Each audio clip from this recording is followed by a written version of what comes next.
예, 원래 공청회를 올해 안에 하려고 준비했었는데요. 아무래도 이 3차 기본계획은 또 잘 만들어야 되고 또 준비도 조금 부족해서 일단 오늘 이렇게 쟁점을 좀 말씀드리고 내년 초에 다시 복지부랑 같이 공청회를 할 수 있을 것 같습니다. 그러니까 오늘 뭐 의원님들 시간 뭐 이런 것들 때문에 조금 시간이 촉박하게 되고 늦기 시작했는데요. 앞으로 이제 내년에 공청회 할 때는 충분한 시간을 갖고 또 다시 구체적으로 말씀드릴 기회가 있다는 것부터 말씀을 드리고, 저는 정신의료 쪽에 말씀을 좀 드리겠습니다. 아무튼 정신건강은 사회적 자본하고 밀접한 관계가 있어서 국가한테 도움이 된다는 얘기고요. 치료를 잘하려면 일단 의학적 치료가 잘 되고, 그 다음에 부족한 것을 정신재활 서비스가 보강하고, 복지 지원을 통해서 특히 고용과 거주 지원 같은 것들이 필요한데, 이것도 좀 순서가 있습니다. 그래서 초기에는 의학적 치료가 중요하고 증상 조절이 중요하고, 좀 좋아지면 그 다음에 여러 가지 정신사회 재활 서비스가 되고, 맨 마지막에는 이제 독립적인 생활을 할 수 있도록 여러 가지 지원이 필요하겠죠.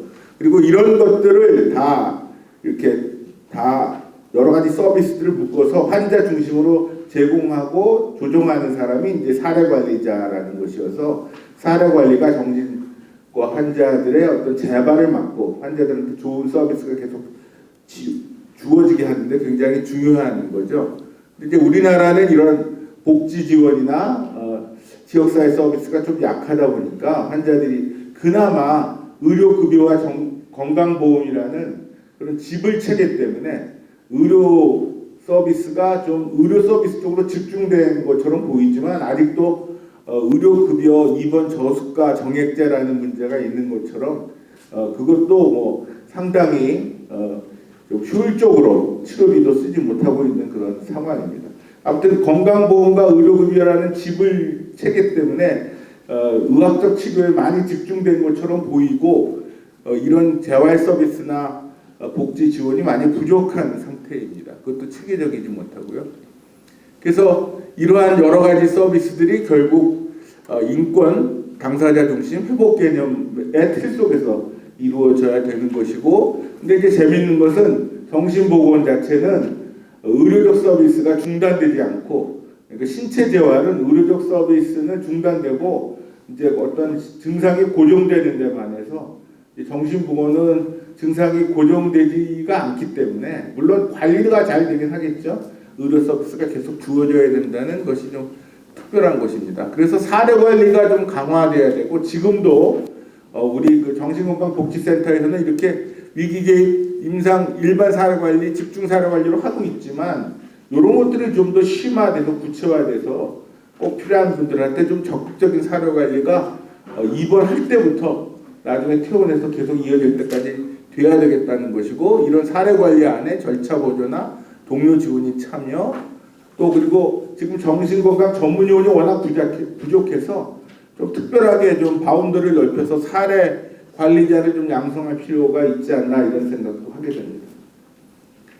그 외국에는 이렇게 탈수용화 시켜서 그냥 종합병원과 대학병원에만 병상, 소규모 병상이 있고 정신병원이 따로 없는 그런 나라들이 많죠. 호주가 그렇고 이탈리아가 그렇고요. 아니면 다 조금씩만 아주 소규모의 정신병원만 결국 아주 만성화된 분들을 위해서 남겨놓고 있는데, 우리도 이렇게 탈수용화를 할 것인지, 아니면 아시아 국가들처럼 어느 정도 지역 거점 공공정신병원을 둘 것인지에 대해서는 좀 전략적인 결단이 필요해 보입니다. 그래서 뭐 대만 같으면 7권역에 약 1000병상짜리가 7개 정도 있는 것이고요. 홍콩은 한 500병상짜리가 7개 권역에 있고, 인구는 대만이 우리나라의 인구의 한 반쯤 되고, 홍콩은 한 700만 명 이상 되고, 싱가포르는 이제 560만인데 온리원 정신병원이 하나 있게 되는 것이죠. 근데 이제 이렇게 정신병원을 두게 되면 아무래도 관료주의와 좀 이렇게 비효율성, 이런 것은 좀 항상 있게 됩니다. 그래서 이것이 좋은 건 아닌데, 그래도 국가에서 어떻게 할 것인지는 좀 결정을 하시고, 큰 방향, 천천히 가더라도 큰 방향에서 방향성을 갖고 가야 될 것 같습니다. 지금 제일 저희 쪽에서 문제가 된 것은 응급환자의 대응 문제. 응급 환자를 잘 대응하고 잘 치료하고 단기 입원해서 재발하지 않도록 하고 지역사회에서 관리해야 이것이 재발하지 않고 좋은 일인데 그것이 잘 안 되고 있는 거죠. 응급 환자는 지역사회 단계부터 핫라인도 있어야 되고 환자 발견 및 대응 지침부터 있어야 돼서 병원에 입원하기 전에 위기 개입을 해서 응급 환자가 안 되면 더욱 좋고요. 그렇기 위해서는 아웃리치 서비스도 만들어야 되고 또 이송 단계가 응급 단계에서 굉장히 중요합니다. 이송 단계부터 인권이 꼭 필요하고요. 근데 이번에 경찰께서는 굉장히 강력하게 너무 지금 응급 입원이 늘고 있다. 그래서 강력하게 독립적인 이송 체계와 특사경 도입을 아주 굉장히 강력하게 주장을 하셨습니다. 그리고 응급실 단계에서도 꼭 입원시켜야 되냐를 보기 위해서 보통 23시간 동안의 observational 워드를 두고 이 사람이 애매하면 거기서 좀 안정하게 하면서 꼭 입원시킬 것인가 말 것인가를 결정하기도 하고 이제 중환 환자는 정신과 중환자실에 두고 그 다음에 급성기 병상, 그 다음에 회복기 병상, 그 다음에 퇴원한 다음에 사회관리, 재활, 회복으로 이렇게 이어지는 시스템이 다 필요한 것인데 우리가 이런 전체적인 전달 체계가 아직 굉장히 약하고요. 그렇게 하면서 정신보건법이 여러 가지 문제 때문에 이제 좀 개정할 필요가 있는데 첫 번째가 보호의무자 폐지고요. 두 번째가 장애인복지법 15조 폐지에 따른 후속 문제가 좀 보강이 돼야 되겠고 마지막으로 이제 계속 논란인 것이 자해나 타해 위험이 뚜렷하지 않으나 병식이 없고 치료를 해서 이득이 있을 것으로 예상되는 환자에 대한 치료는 지금 구멍이기 때문에 이걸 어떻게 할 것이냐 이거 이제 문제인 것이죠. 강제 입원이라는 것은 결국 환자에게 치료를 하면 도움이 된다는 그런 좋은 명분이긴 하나 결국 이것은 인신구속의 성격이 있으므로 이런 결정은 외국에서는 다 법적으로만 가능한 거죠. 그래서 이 사법 입원이라는 것이 말이 잘못됐죠. 그래서 마치 우리 당사자들을 법적 잠재적 범죄자로 생각하는 듯한 뉘앙스를 주면서 이제 당신들은 법적 구속의 대상이다 이런 뉘앙스를 주기 때문에 문제가 많은 것인데 그게 아니고 원래 법적으로 결정하는 것은 인권을 보호하고 환자들의 입원을 최소화하기 위한 것이죠. 그래서 선진국의 경우는 미국같이 판사가 결정하거나 호주처럼 법적 권한을 위임한 위원회에서 결정하게 됩니다. 다만 가족이나 정신과 의사는 환자에 대한 의견을 제시할 수 있게 되는 거죠. 일부 가족들 중에는 당사자가 동의하지 않는 입원에 대한 과도한 부담이 문제지 가족으로서 의무나 권리를 포기하는 것은 아님에도 불구하고 약간 오해하시는 분도 있고 또 가족의 입원 신청, 병원 선택, 또 퇴원 신청에 대한 권한을 잃어버릴까 봐 걱정하시는 분들도 꽤 있게 됐습니다. 그래서 이런 것들을 보완하기 위해서 절차 보조 같은 것이 필요하고 또 환자 인권을 보장하면서 절차의 효율성과 편의성을 담보하는 어떤 정책이 꼭 개선돼야 될 것 같고요. 다만 이렇게 되는 경우 행정 입원의 비용 부담, 또 일선에서 행정 지원의 부담, 또 이게 국가가 책임지고 강제로 입원시켰으니까 돈을 입원비를 원칙적으로는 국가가 내야 되잖아요. 다행히 의료급여가 있거나 건강보험으로 가족들이 이제 치료비를 내겠다고 동의하는 경우는 괜찮겠지만 그렇게 동의가 안 되고 가족도 없는 경우에는 국가가 입원비를 내야 되기 때문에 상당한 행정비용과 입원비용이 들 것으로 예상돼서 이제 그것들을 좀 잘 순차적으로 준비해야 되겠다. 그렇게 순차적으로 신중하게 다만 가야 될 길이다 이렇게 생각하고 있습니다. 장애인복지법 15조 폐지가 되면서 이제 우리가 장애인복지법의 혜택을 얻게 되는데 이거는 1년 동안 치료를 했음에도 불구하고 장애가 계속 남아야 정신장애인으로 등록이 되죠. 그러면 장애인복지법에 대한 혜택이 있는데 요새는 등록도 잘 안 해주고 혜택도 크지가 않습니다. 근데 정말 우리가 원하는 거는 급성기 환자가 퇴원하고 나서 적절한 재활 서비스를 지역사회에서 받아서 저기 여러 가지로 사회 적응이 되고 좋아지고 그다음에 재발 안 하는 거잖아요. 그래서 그쪽이 지금 전혀 없는 거죠. 그래서 그거를 지금 예산으로 지원하려다 보니까 예산 한정적이고 계속 예산을 올려야 되는 문제가 있어서 결국 수가로 좀 해야 되지 않겠는가. 그것이 이제 어떻게 뒤로 넘어갔는데 뭘 돌려야 되나요? 네.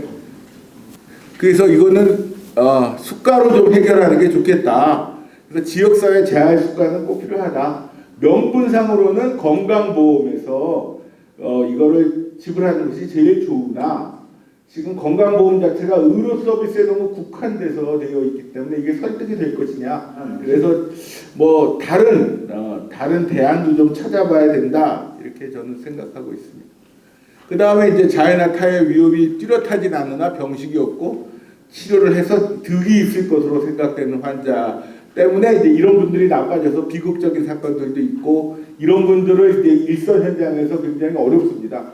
동네에서는 다 저 사람들 어떻게 해주세요 하는데 우리가 막상 가면 뭐 자해나 타해 위협이 뚜렷하지 않고 그냥 집에만 문 잠그고 가만히 있으면 아무것도 할 수 있는 게 없거든요. 그래서 그리고 또 당사자들의 입장은 우리는 쉽게 절대로 입원당할 수 없다. 입원 자체가 트라우마였다.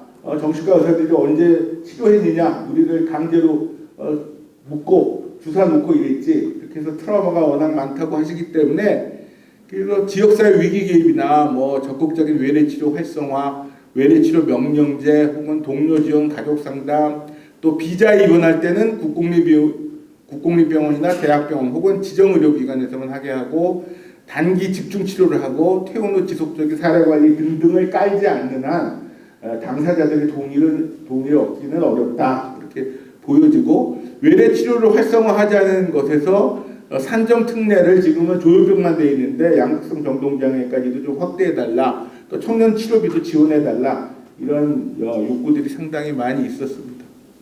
그리고 이런 경우에 이제 영연방 국가들에서는 이런 멘탈 캐패시티 액트를 만들어서 그 사람의 어떤 그 의사 결정의 수준을 판단하고 거기에 의거해서 이제 다른 이 사람 그 당사자를 대신해서 다른 의사 결정을 하는 것을 이제 하고는 있습니다. 우리나라는 민법에 조금 들어 있을 뿐이고 이런 멘탈 캐패시티 액트는 아직 없는 상황이죠. 뒤로 한번 가주실래요? 예, 앞으로.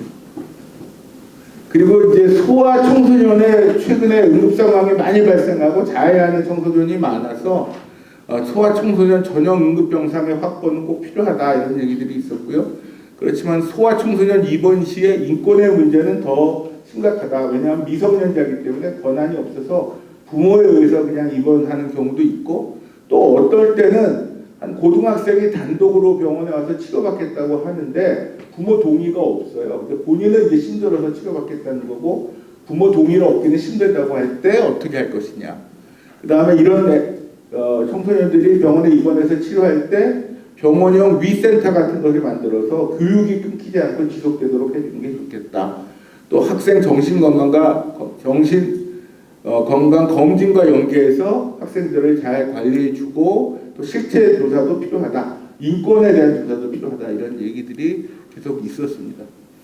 정신의료기관의 치료 환경 개선은 거의 모두 동의하고요. 특히나 최근에 들어보면 소규모 의원급 입원 시설이 많이 열악한 것으로 알려져 있고 현 상황에서는 간호조무사가 혼자 근무해도 가능한 시간대가 있을 수밖에 없다.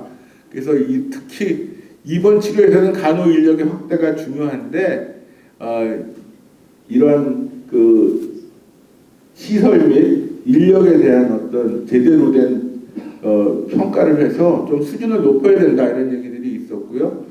또 현행 인권 교육도 개선해야 되고 보호사들이 이제 거의 교육을 안 받기 때문에 실제로 환자분들을 직접 다루는 분들이어서 보호사에 대한 체계적인 교육, 인권 교육 이런 게 필요하다. 그 다음에 긴장 보조 완화 기법이나 비강압 치료 기술 같은 것들을 좀 확산시켜야 된다 이런 논의가 있습니다.